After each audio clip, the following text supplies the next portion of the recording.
Satgas Pangan Kaltim bersama Polda Kaltim menemukan minyak kita dengan takaran kurang di Balikpapan.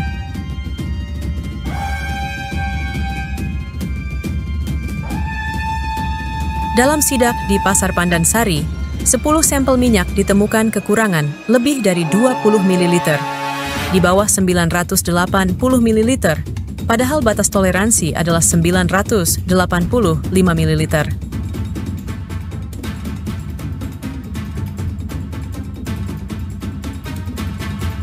Minyak ini diproduksi oleh CV Olindo Amanah Sejahtera dari Sidoarjo.